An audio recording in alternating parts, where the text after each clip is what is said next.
እንዴት ናችሁ? እኔ በጣም ደህና ነኝ፣ እግዚአብሔር የተመሰገነ ይሁን። ዛሬም አጀንዳችን አርሲ ነች። ስለ አርሲ ዝም አንልም። የአርሲ ኦርቶዶክሳውያን አሁንም ድረሱልን እያሉ እየጮሁ ይገኛሉ። እሱን የምንመለከት ይሆናል። ጀዋር መሐመድ ዝምታውን ሰብሯል፣ ፍትህ እያለ ይገኛል።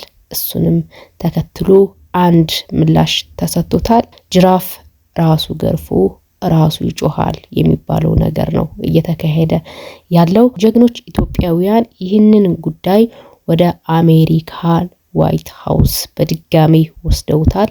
ይህንንም የምንመለከት ይሆናል። ከዚህ በፊት የምታስታውሱ ከሆነ እዛው አካባቢ የሚያስተዳድረውን ግለሰብ የሰላም አምባሳደር እያሉ ሲሸልሙት ነበረ። በሰዓቱ በጣም ጮኸናል። ያው የሚሰማን የለም እንጂ አሁን ደግሞ በድጋሚ መንግስት ሆይ ድረሱልን እያሉና እያለቃቀሱ ይገኛሉ። እሱንም የምንመለከት ይሆናል። በአርሲ የተገደሉ ሰዎች ቁጥር ከ30 በላይ መሆኑ ተነገረ። በአርሲ ትናንትን ጨምሮ ባለፈው ሳምንት ከ30 በላይ ሰዎች በታጣቂዎች መገደላቸው እየተዘገበ ነው የሚገኘው። ይህንን የተናገሩት ቢቢሲ ያነጋገራቸው 5 የአካባቢው ሰዎችና የቤተክርስቲያን ኃላፊዎች ናቸው። በዚህ ልክ ማስመሰሉ ግን ለምን አስፈለገ? ኦርቶዶክሳውያን እየተሰቃዩበት፣ ኦርቶዶክሳውያን አንገት የደፉበት ዘመን የለም። በገዛ አገራቸው በገዛ እርስታቸው አርሰው እንዳይበሉ መኖር እየፈለጉ እንዳይኖሩ የተከለከሉበት እንደዚህ ዘመን የለም። አባቶቻችን ቢሰሙ ምን ይሉ ይሆን? ቅዱስ ላሊበላ ቢሰማ ምን ይል ይሆን?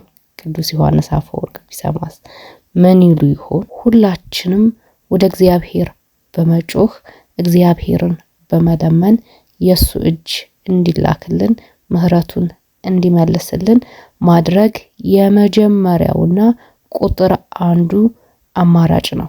ሌላኛው አንድነት፣ በአንድነት ሆነን የሚመጣውን ኃይል መከላከል ደግሞ ሁለተኛው አማራጭ ነው። ታዲያ እነዚህን ሁለት ነገሮች ለማድረግ እርስ በራሳችን ቢያንስ አንድ መሆን መስማማት መቻል አለብን።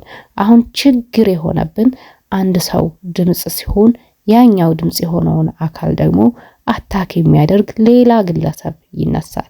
ይሄ ከሆነ መቼም ቢሆን ድምጻችን ተሰሚነት አይኖረውም። ቢያንስ አንድ እንሁን ሁላችንም። ጀዋር መሐመድ ምላሽ ሰጥቶ ነበረ፣ ፍትህ የሚል አዝናለሁ ስለተገደሉት የሚል። እሱን ተከትሎ የተሰጠውን ምላሽ እንመልከት። በምስራቅ አርሲ የሚገኘውን ራሱን የኦሮሞ ነጻነት ሰራዊት ብሎ የሚጠራው ማፊያ ሌባ ወረበላ ግሩፕ በጀዋር መሐመድ እንደሚደገፍ በተደጋጋሚ ተናግሬያለሁ። ይህ ወረበላ ሌባ ግሩፕ ማፊያ ነፍሰ ገዳይ በጀዋር መሐመድ ነው የሚደገፈው። ከአንድ ዓመት ከሁለት ዓመት በፊት ተደጋጋሚ ተናግሬያለሁ። ሰሞኑን በጣም የሚያሳዝነው ምስራቅ አርሲ ሽርካ ወረዳ ላይ ጭካኔ በተሞላበት ወገኖቻችን ላይ ለደረሰው አሰቃቂ ግድያ በጣም ነው ማዝነው። ይሄው ነፍሰ በላ ወረበላ ግሩፕ ነው የተደረገው። ሆን ብሎ ደግሞ የሚያሳዝነው በዛሬው ዕለት ጀዋር መሐመድ ራሱ አስገድሎ ለፖለቲካ ፍጆታው አባሳቃቂ ሁኔታ አስገድሎ ህዝቡን ተገደሉት መሆኖች በጣም እናዝናለን። ይጣራ ምንድነው ራስን ያስገደልከው? ለፖለቲካ ፍጆታ ተደጋገመ። ከአንዴ ሁለቴ ሶስቴ ነው እዚህ አካባቢ ላይ የተደረገው። ሆን ብለህ ለፖለቲካ ፍጆታ ንጹሃንን እያስገደልክ እዛ በኋላ ፖስት እያደረግ ታፍነሚታ ወደድክም ጠላህም በመሳሪያዬ እተማመናለሁ እናገራቸዋለሁ። በአሜሪካ የሚገኙ እህት ወንድሞቻችን በድጋሚ የአርሲን ጉዳይ ወደ ዋይት ሃውስ ወስደውታል። ከዚህ በፊትም ወስደውት እንደነበረ የምናስታውስ ነው። አክሽን እንወስዳለን፣ ተገቢውን እርምጃ እናደርጋለን ብለው ነበረ። እስካሁን ምንም ነገር አልተደረገልንም። ይህንንም አይተው ይመስለኛል ገዳዮቻችን እጥፍ ኃይላቸውን ጨምረው ምንም አያመጡም በሚል አሳቤ እየገደሉን እየጨፈጨፉ የሚገኙት። እናም አሁንም በድጋሜ ይህንን ኢሹ ወደ ዋይት ሃውስ ወስደው እየተነጋገሩበት ይገኛሉ። ከዚህ በፊት ፒቲሽን አሰባስቡ የሚል ሰፋ ያለ ሐሳብ መጥቶ ነበረ። በሚያሳዝን ሁኔታ ግን 60 ሚሊዮን ነን ብለን የምናስበው ፒቲሽን ላይ 34,000 አካባቢ ነበረ የነበረው ፊርማው ማለት ነው። በዚህ እንኳን አንድነታችንን አላሳየንም። ታዲያ በዚህ ሁኔታ እንዴት ተብሎ ነው መፍትሄ የሚመጣው? ለማንኛውም ወደ ዋይት ሃውስ የወሰዱትን ሐሳብ ተከታትለን እንመለስ።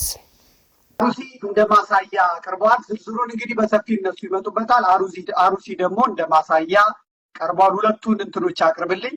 እንደ በግ እየታረደ ነው። ኦሮሞማው አሩሲ ውስጥ አላሁ አክበር እያለ እያረደ ነው። ኦርቶዶክሳውያን ከለላ የላቸውም። ኦርቶዶክሳውያን ጥበቃ የላቸውም። ከናይጄሪያ የከፋ ነው። አብይ አህመድ በራሱ ጽንፈኛ እስላም ነው። ሀገሪቷን እየመራ ያለው በዛ ነው። በበቀል ላይ ነው ያለው። ለዚህ ነው የኩዌት አየር ክልል ኢራን ጣሰች ብሎ አጠገቡ ያሉትን እንትን የሚለው። ይሄንንም ኢትዮጵያውያን ከፍተኛው የአሜሪካን ጭንቅላት የሚባለው ውስጥ ገብተው በማስረጃ በመረጃ እያሳዩ ነው። ክብር ለነ ብፁዕ አቡነ ሉቃስ፣ ክብር ለነ መምሬሊያ ማነው ሳሙኤል፣ እነ ጋዜጠኛ አዲሱ፣ ሌሎችም እነ ቀሲስ ንዋይ እህቶቻችን ወንድሞቻችን በሙሉ ቀርበዋል። እየተሰማ ነው። ትንሽ አይተን እንምጣሱ ነው። And it's such a huge tragic occurrence that happened. Another attack happened again in June 2025. Between June 20th to 22nd, 2025, several monks were killed, including senior monk Father Haile Mikhail. It's really no surprise. ይህንን እያየ ዝም የሚል አንደበት እንደምን ያለ ነው? አይኖችስ ችለው ይህንን ግፍ እስከ መቼ እያዩ ይቀጥላሉ? ምስኪኑ ገበሬ አርሶ አጎልጉሎ አምርቶ እህሉን ለኛ ከማድረስ ውጪ ሌላ ምንም የማያውቀው ፖለቲካ ምን እንደሆነ የማያውቀው ከሞሰቡ አውጥቶ በሞት ያፈርስሆን ብሉልኝ ጠጡልኝ የሚለው ወገኔ ምንም በማያውቀው እንዳይኖር እየተፈረደበት ይገኛል። ከቀየው እየተሳደደ ያፈራው ንብረትም አመድ ዱቄት እየሆነበት ይገኛል። ታዲያ ይህንን እያየን እንዴት አስችሎን ዝም እንላለን? ዛሬም ነገም ፍትህ ለአሩሲ ኦርቶዶክሳውያን። አሩሲን መቼም አንረሳትም። በሌላ በአዲስ ቪዲዮ ተመልሼ እስከመመጣ ድረስ ለዚህ ቤት አዲስ ከሆናችሁ ቤቱን ሰብስክራይብ በማድረግ ቤተሰብ ይሁኑ። ሁለተኛው ቻናላችን ነው። እግዚአብሔር ሰላም፣ የድንግል ማርያም በረከት ከሁላችን ጋር ይሁን።